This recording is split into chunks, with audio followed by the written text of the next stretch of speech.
Acest mic secret l-am învățat de la un bătrân, pot spune, care face pastramă în fiecare an.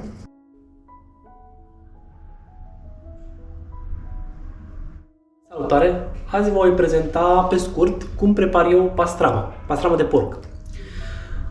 Aici o am întinsă pentru că am ținut-o 3 zile în bere, cimbru, sare, boia și un pic de piper. După 3 zile am scos-o și o las cam 2 ore întinsă pe o masă. După aceea voi pune înapoi doar cu sare, piper, cimbru și usturoi. Nimic altceva. O mai las încă o zi și după aceea o scoatem la vânt.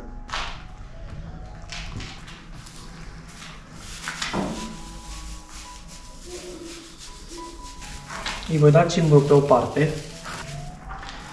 Acest cimbru îl puteți găsi în orice piață. Îl găsiți la femeile mai în vârstă care încă mai fac așa ceva.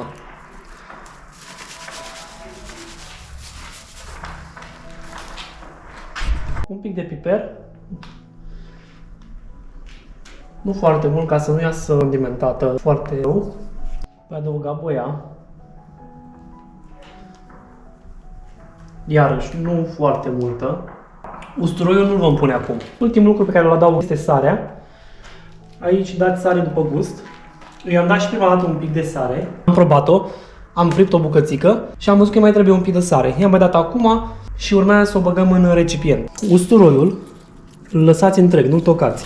Îl zdrobiți și după ce îl zdrobiți cu un cuțit, doar îl luați foile și îl lăsați așa întreg. El trebuie pus în pastramă, dar după ce stă o zi, două maxim acum, trebuie scos, dat la o parte. După ce oxidează, o să-i dea un gust neplăcut pastramei. Deci îl luați, îi desfaceți cojile și așa îl lăsați întreg. Acest mic secret l-am învățat de la un bătrân, pot spune, care face pastramă în fiecare an. Mi-a spus și mie cum să pun un usturoi. Eu vă învăț cum e cel mai ușor și mai gustos. Acesta este vasul unde voi pune pastrama, cu condimentele în jos. O aranjăm. Eu o să mai pun un pic de cimbru între straturi.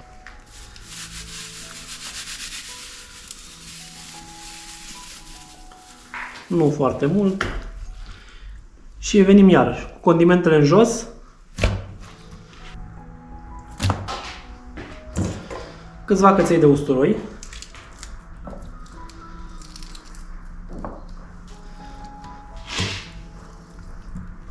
Și venim cu următorul strat. După 2 zile eu o scot la vânt și o las să se usuce un pic.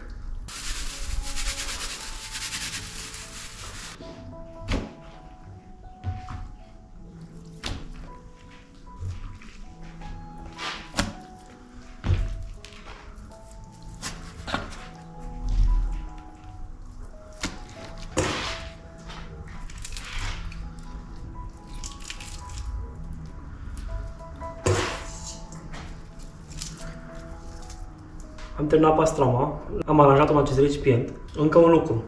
Dacă spuneți că nu mâncați foarte sărat, voi oricum trebuie să puneți sare pe toată carnea. Dacă nu-i puneți sare și o să fie un pic mai cald, cum e zilele acestea, avem până la 10 grade, eu o să țin într-o cămară, unde e mai puțin, 5 grade, 6 maxim.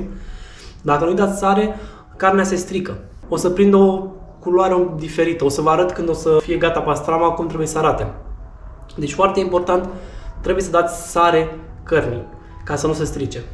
Eu am aranjat-o. Acum urmează să o las încă 2 zile. După 2 zile o scot la vânt. Doar vânt fără fum. Și vedem cum o să iasă.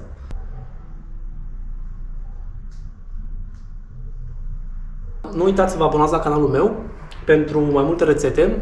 La revedere!